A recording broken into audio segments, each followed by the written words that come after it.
Hi guys, video കാണാനായിട്ട് മുന്നേ channel ഒന്ന് സബ്സ്ക്രൈബ് ചെയ്യണേ.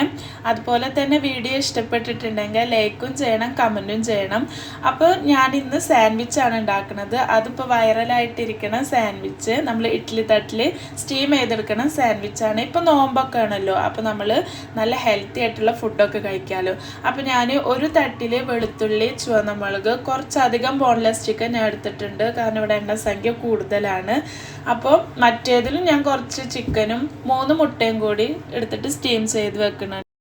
പിന്നെ നോമ്പൊക്കെ അല്ലോ, ഞാൻ നേരത്തെ പറഞ്ഞതുപോലെ എണ്ണയില്ലാത്ത പലഹാരമൊക്കെ കഴിക്കണത് നല്ലതാലോ. അപ്പോൾ ഇത് ഏറ്റവും ബെറ്റർ ഓപ്ഷനാണ്. നമുക്ക് ഇതിലൊരു ഇത്തിരി പോലും എണ്ണ ഞാൻ ചേർത്തിട്ടില്ല.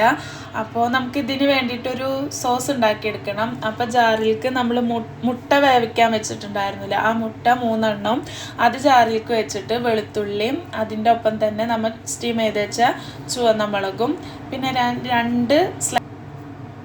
2 സ്ലൈസ് ചീസും പിന്നെ 2 ക്യൂബ് ചീസും ഉപയോഗിക്കുന്നുണ്ട്. ക്യൂബ് ചീസ് വേണ്ടാത്തവർ സ്കിപ്പ് ചെയ്തോ, ഓപ്ഷണലാണ്, വലിയ കുഴപ്പമൊന്നുമില്ല, ഇട്ടാലും ഇട്ടില്ലെങ്കിലും.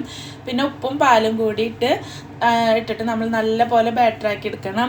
ഇതിലേക്ക് നമ്മൾ വേവിച്ച് വെച്ച ചിക്കൻ ഞാനൊന്ന് ജസ്റ്റ് കറക്കിയിട്ടുണ്ട്, ആ മിക്സിയിൽ തന്നെ ഞാൻ കറക്കി എടുത്തിട്ടുണ്ട്. വേണ്ടാത്തൊരു കൈ കൊണ്ട് നമ്മൾ ജസ്റ്റ് ആക്കി വെച്ചാൽ മതി. അത് നല്ലപോലെ മിക്സ് ചെയ്തിട്ട് ആവശ്യമുള്ള വെജിറ്റബിൾ, ഏതൊക്കെ വെജിറ്റബിൾ ഇഷ്ടമാണ് അതൊക്കെ ആഡ് ചെയ്ത് കൊടുക്കുക. ഞാൻ അവിടെ തക്കാളിയും സബോളയാണ്. എന്നിട്ട് നമ്മൾ ബട്ടറിൽ ഷാലോ ചെയ്തെടുക്കുക. അടിപൊളി ടേസ്റ്റാണ്.